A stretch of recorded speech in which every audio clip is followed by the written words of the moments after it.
राजधानी के लक्कड़ बाजार स्थित आइस स्केटिंग रिंक में बर्फ जमाने की प्रक्रिया शुरू हो चुकी है। रिंक में रात के समय हर 1 घंटे के बाद पानी का छिड़काव किया जाएगा, जिससे बर्फ की परत मोटी बनेगी। इस महीने से ही खिलाड़ियों को रिंक में स्केटिंग करने की सुविधा मिलने की संभावना है।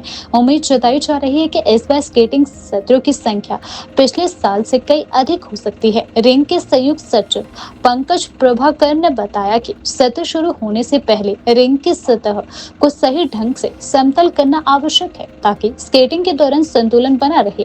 उन्होंने कहा कि शिमला आइस स्केटिंग क्लब ने इस साल भी सदस्यता शुल्क में कोई बड़ा बदलाव नहीं किया है। फीस पिछले वर्ष की तरह ही रहेगी। पंकज प्रभाकर ने बताया कि जैसे ही रिंक में बर्फ जमना शुरू होगी, स्केटिंग सत्र तुरंत शुरू कर दिया जाएगा। इससे शिमला में स्केटिंग के शौकीनों को सर्दियों का मजा जल्द ही मिलेगा।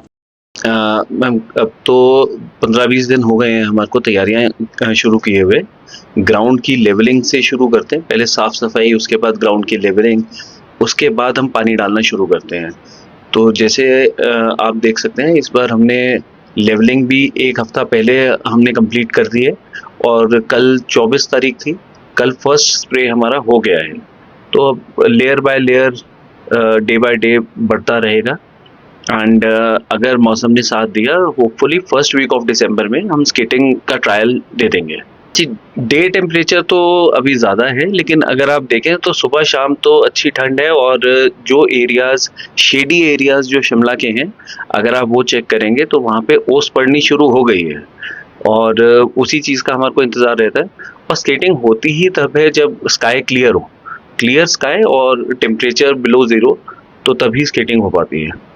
मैम, फॉर्मेलिटी कुछ नहीं, जिसने स्केटिंग करनी है वो आ सकता है और हमारी फॉर्म है, वो फॉर्म फिलअप करे। जो भी मेंबर बनता है उसको हम व्हाट्सएप ग्रुप का पार्ट बना देते हैं। जैसे पहले पुराने लोग जानते हैं कि जब स्केटिंग होती थी तो मॉल रोड पे एक रेड कलर का बलून हम हैंग करते थे, उससे पता चलता था कि आज स्केटिंग हो रही है या नहीं हो रही। विद द टाइम जैसे अब व्हाट्सएप पे ही हम डिपेंडेंट हो गए हैं। अब व्हाट्सएप पे हमारे को अपडेट करना पड़ता है, उससे इजीली सबको पता चल जाता है कि स्केटिंग हो रही है या नहीं हो रही है। तो की थी वो कॉर्पोरेशन की बिल्डिंग के ऊपर, इस बार जब उन्होंने रिनोवेट किया तो वो जगह छोड़ी नहीं बलून के लिए।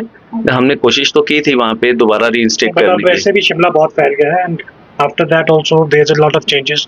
टेक्नोलॉजी वाइज सब घर बैठे देख लेते हैं, नहीं तो पहले तो हम लोग, हमें याद है कि अपनी छतों के ऊपर से टाप के जाके देखते थे कि बैलून लगा के नहीं लगा। It's one of a kind of a sport in, मतलब जो सिर्फ शिमला में होती है and that too in open air. तो हम तो काफ़ी टाइम से इसको, मतलब जो हमारे क्लब का इतिहास है, लेकिन लगभग 105 साल का हो गया हुआ है इतिहास तो हमारा। उसकी शुरुआत जो हुई थी 1920 में हुई थी कहते हैं। तो आफ्टर इंडिपेंडेंस जो है ये क्लब जो है हम भारतीयों के हाथों में आया, तो तब से लेके अभी तक जो है हम इसको चला रहे हैं।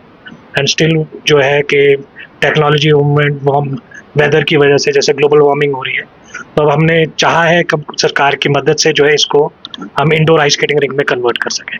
स्पेसिफिक प्लान्स तो ऐसा सच नहीं होते क्योंकि हम वेदर डिपेंडेंट हैं, बट बेसिकली जब स्केटिंग होती है तो कैजुअल स्केटिंग फॉर टूरिस्ट सब हम अलाउ करते हैं।